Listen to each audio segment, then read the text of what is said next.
Hello everyone, welcome back to our channel. இன்னைக்கு நம்ம oven இல்லாமல் ஈஸியாக எப்படி பீட்சா வீட்டிலேயே பண்ணுறதுன்னு பார்க்க போகிறோம். முதல்ல பீட்சா பிரெட் செய்கிறதுக்கு தேவையான பொருட்கள் என்னென்னு பார்க்கலாம். 1 cup maida, 1 teaspoon sugar, 1 teaspoon yeast, 1/4 cup வெதுவெதுப்பான பால். முதல்ல பால்குள்ளே சுகர் அண்ட் ஈஸ்ட் ஆட் பண்ணிவிட்டு அதை கவர் பண்ணி அதை அப்படியே விட்டுருங்க. ஒரு 10 மினிட்ஸ் கழித்து பார்த்தீங்கன்னா ஈஸ்ட் நல்லா ரைஸ் ஆகியிருக்கும். 10 மினிட்ஸ் கழித்து ஈஸ்ட் ரைஸ் ஆன உடனே மாவுக்குள்ளே உப்பு, ஈஸ்ட் அண்ட் கொஞ்சம் போல் தண்ணி ஆட் பண்ணி நல்லா மிக்ஸ் பண்ண ஆரம்பிங்க. மாவை நல்லா பிசைஞ்சு எடுக்கணும். நிறைய தண்ணி ஆட் பண்ணிடாதீங்க. தேவைப்பட்டால் அப்பப்போ தண்ணி ஆட் பண்ணிக்கோங்க.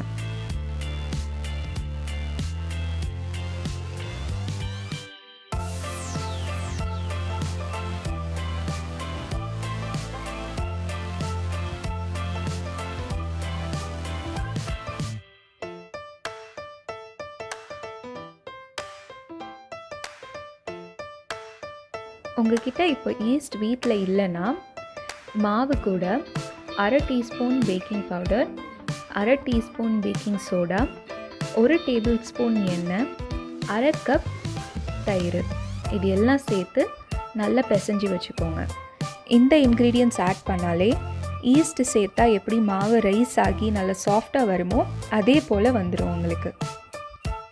இப்போ ஒரு டேபிள் ஸ்பூன் எண்ணெய் ஆட் பண்ணி திருப்பியும் மாவை நல்லா பிசைஞ்சு வச்சுக்கோங்க.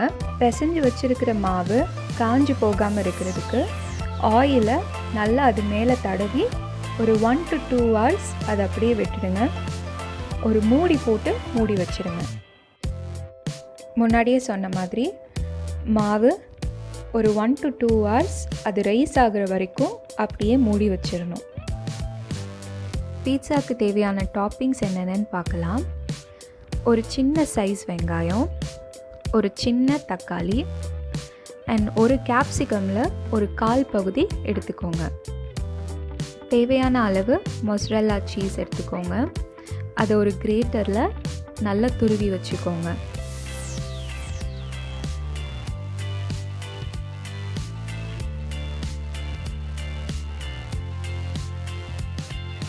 அண்ட் தேவையான அளவு பன்னீர் எடுத்துக்கோங்க.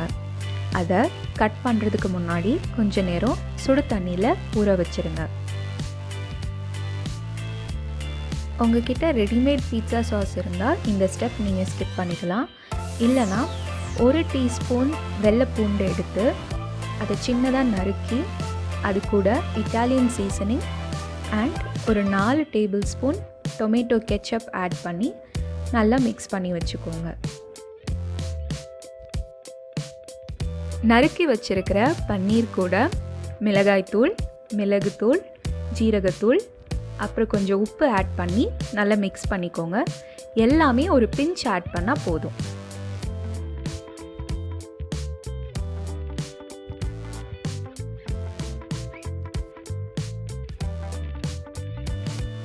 ஒன்றிலிருந்து 2 மணி நேரம் கழித்து உங்கள் மாவு நல்லா ரைஸ் ஆகி வந்திருக்கும். அப்போது அந்த மாவு எடுத்து நல்லா ரவுண்டாக சப்பாத்தி மாவு உருட்டுறது மாதிரி நல்லா ரவுண்டாக உருட்டி வச்சுக்கோங்க.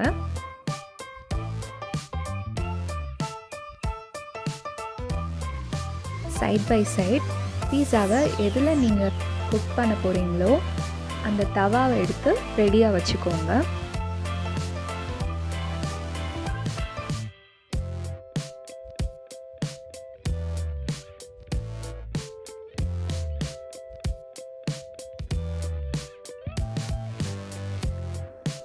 இப்போ நீங்கள் உருட்டின மாவை அந்த தவாவில் நல்லா ஸ்ப்ரெட் பண்ணிக்கோங்க.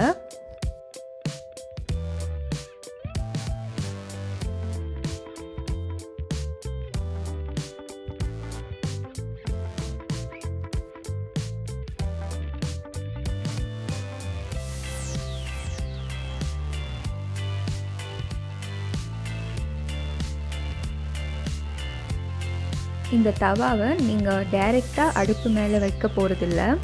கீழே ஒரு தோசைக்கல் வச்சு அதுக்கு மேலே தான் இந்த தவா வைக்க போகிறீங்க.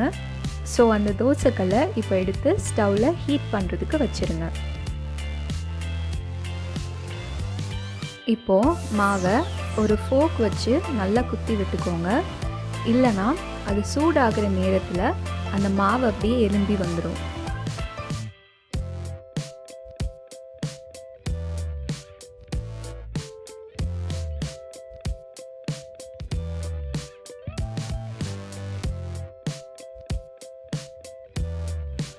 இப்போது பீட்சா சாஸை நல்லா ஈவனாக ஸ்ப்ரெட் பண்ணிவிட்டு உங்களுக்கு பிடிச்ச டாப்பிங்ஸ் எல்லாமே ஆட் பண்ணிக்கோங்க.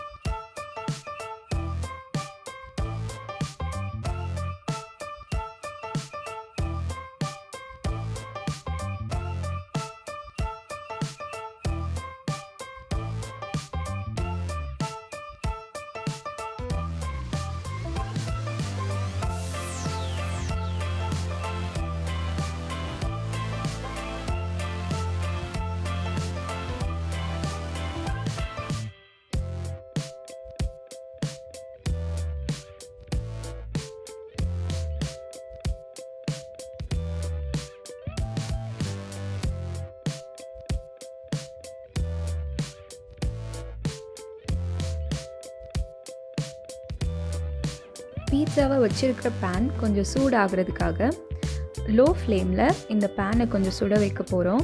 பேன் சூடானதும் எடுத்து தோசை கல் மேலே நீங்கள் வச்சுருங்க. இப்போது பேனை கவர் பண்ணிவிட்டு ஒரு 30 மினிட்ஸ் லோ ஃப்ளேமில் இந்த பீட்சாவை குக் பண்ண போகிறோம். 30 மினிட்ஸ்க்கு அப்புறமா ஒரு டூத் பிக் வச்சு மாவை போக் பண்ணி பாருங்கள். இன்கேஸ் மாவு வேகலை அப்படின்னு தெரிஞ்சால் இன்னும் ஒரு 10 மினிட்ஸ் கூட நீங்கள் அதை குக் பண்ண விடுங்க.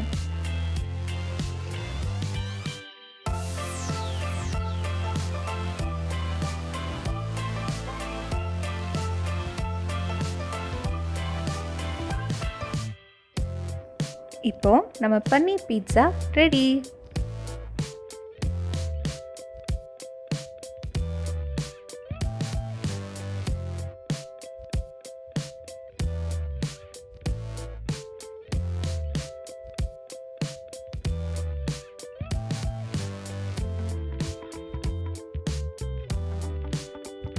உங்களுக்கு இந்த வீடியோ பிடிச்சிருந்தா லைக் பண்ணுங்கள், உங்கள் ஃப்ரெண்ட்ஸோட ஷேர் பண்ணுங்கள், அண்ட் இந்த வீடியோவில் காமெண்ட் பண்ணுங்கள்.